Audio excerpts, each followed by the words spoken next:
10 istituti alberghieri del Veneto e una tavola imbandita. È la tavola blu del progetto Mare Vivo per insegnare ai ragazzi la stagionalità dei prodotti del mare, perché non è sempre stagione di sardine o di cicale, ed una pesca irresponsabile ed anche scelte alimentari che non tengano conto dei cicli naturali del mare rischiano di creare danni irreparabili all'ambiente. Attraverso un percorso di informazione e partecipazione attiva, gli studenti delle scuole alberghiere imparano a conoscere e a rispettare l'ambiente marino, senza nulla togliere alla creatività a tavola. Ambiente da una parte, quindi la cultura della gestione della parte acqua, con invece la competenza, la professionalità, la formazione dei ragazzi, soprattutto perché il numero è elevato, 500 ragazzi di 10 istituti alberghieri, questo è un bel segnale, insomma. Questo progetto è stato da Mare Vivo pensato e ideato proprio per gli istituti alberghieri.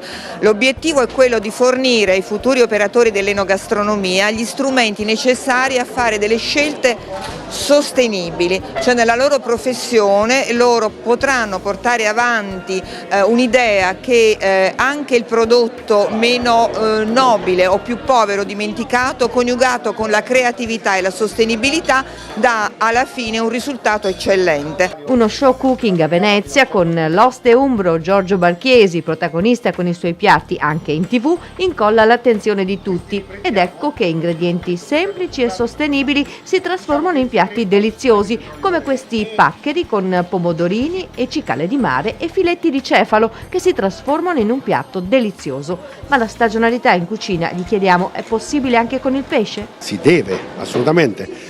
L'Italia intanto è lunga, quindi la stagionalità ha senso se uno tiene sotto controllo quali sono i dettami di quella zona. Quindi ci sono le organizzazioni che ti dicono che in questo periodo quel tipo di pesce si sta riproducendo. Ci sono degli animali che dalla Laguna Venera, piccolini, tendono a crescere man mano che camminando costa a costa arrivano fino giù.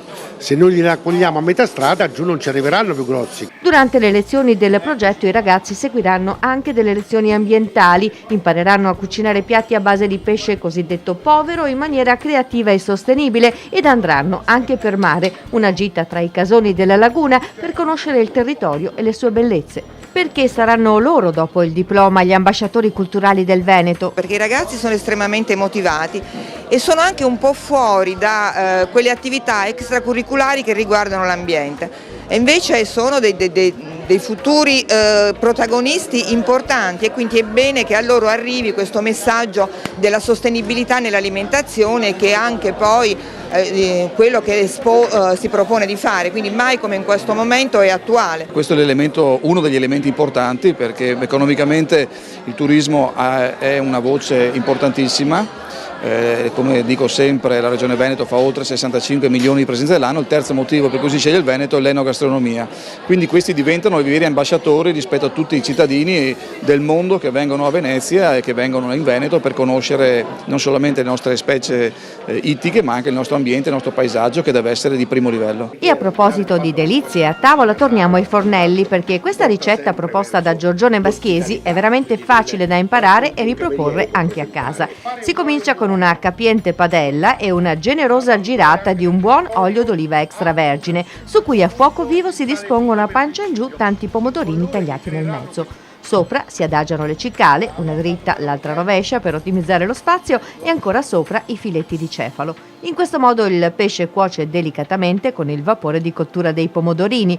E dopodiché un bel coperchio, e dopo una manciata di minuti il sugo è belle pronto. Il pesce è rosato e sembra mancare ancora qualche minuto di cottura, ma non è così. Questo è proprio il bello del piatto, che una volta saltato in padella con i paccheri fa la gioia del palato.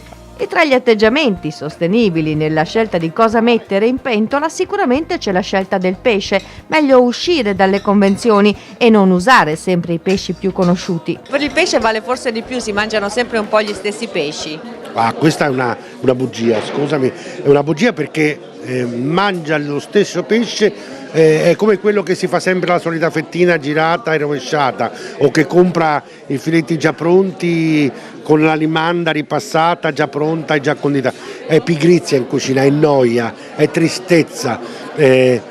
La capacità di una brava mamma, di un bravo papà e di una bella famiglia è che comunque almeno una volta a settimana si stia insieme, magari anche a cucinare. E quindi cucinare non vuol dire mettere sul fuoco, vuol dire inventarsi un qualche cosa, far parte di quello che poi viene messo in tavola. Il pesce si presta magnificamente a queste cose, perché da pesci poverissimi, intesi poveri perché lo dicono in giro che sono poveri, ma io vi assicuro che un maccarello non è povero per niente, uno sgombro, un pesce sciabola è una cosa strepitosa. Dice sciabola, come lo mettono in forno? Ma, amico mio, lo dividi a metà e fai 2 pezzi e lo cuoci in guazzetto, che viene una specialità. Con quel gazzetto ci puoi anche condire la pasta, per dire, no?